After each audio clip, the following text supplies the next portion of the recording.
Hey guys, Scott here, and today I want to talk about my theory on how their MMR system works in Dead by Daylight. And I touched up on this briefly a couple, maybe months ago during the last test. And I wanted to reiterate the fact that I think this is what's happening because it's the only explanation I can think of to the complete random, inconsistent matches that I've had. And from what I've heard from a lot of people, it's been somewhat similar. So the theory that I had and the theory that I currently have is that it does not work in such a way that it places people of similar skill level together. What it does is adds up the party MMR overall, divides it by 4, and then puts that against the killer.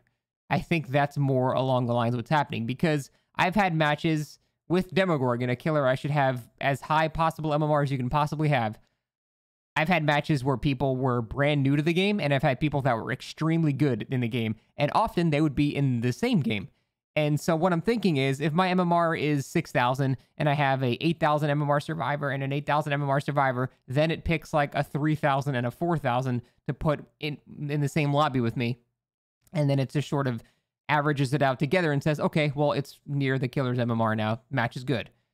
Obviously, this doesn't solve anything. This is just as bad as the old matchmaking system because the whole point of that system was to not get teammates that had no idea what they're doing or that were significantly below your level. And so it doesn't solve anything. Now, funnily enough, I'm actually more okay with this type of system than a truly accurate system. But I'm also in a scenario where it's not really applicable to the majority of players.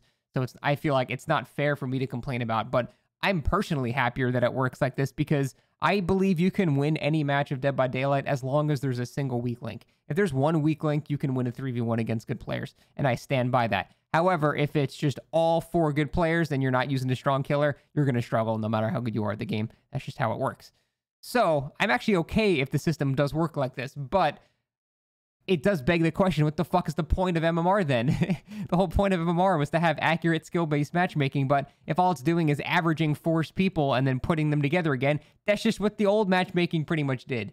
You still just have a complete random chance of getting very good players or very bad players in the same lobby, and nothing is actually solved, so what was the point of the whole past year and a half of testing this shit? Doesn't make any sense.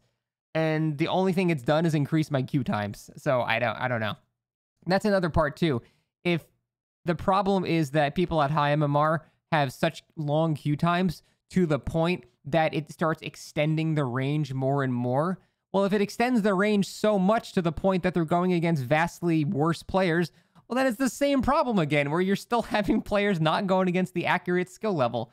And I think that's another separate issue, but I just wanted to hear your guys' experience again, because I've heard a lot. The only thing that I've heard about it, that is consistent, is that it's inconsistent.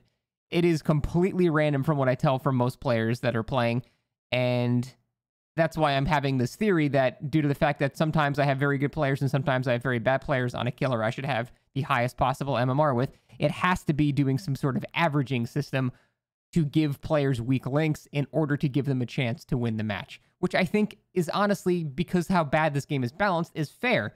That makes it so weak killers can win, but also it presents the question, then what the fuck is the point of the MMR system? There is none, because it circumvents the one thing an MMR system is supposed to do. So that's my theory. Obviously, this is just a theory. I don't know that this is true or not. This has just been my personal experience. It's been the experience of a lot of friends that I've asked as well. I've asked people in comments before while I'm streaming, random viewers. They've all been basically saying the same thing, that it's been completely random. Sometimes they'll get absolute gods, and sometimes they'll get complete babies with no real pattern at all. So that's my theory. I'm curious what you hear or what you guys think of that, because it's the only thing I can think of to explain how completely mismatched all of my games have been. And then, I'll play a killer that I never played before, and then I'll actually get some good survivors. Like, it doesn't make any sense. At the end of the day, I think my final assessment is going to be that what I've always been saying, they just have no fucking idea how to quantify skill. That is just something I've said is going to be impossible to do, and it seems like that seems to be the case right now, unless it's doing this matchmaking where it's averaging out, because that would be an explanation. I'm trying to give them the benefit of the doubt that they haven't just completely failed, which is the most likely outcome, but I'm trying to give them the benefit of the doubt that they're creating it in such a way that it makes it so weaker killers can still win by presence of weaker links in matches. So that's my guess. Um, that is, I think, about it. I'm definitely curious to hear if you guys are having the same experience. But yeah, thanks for watching. See ya.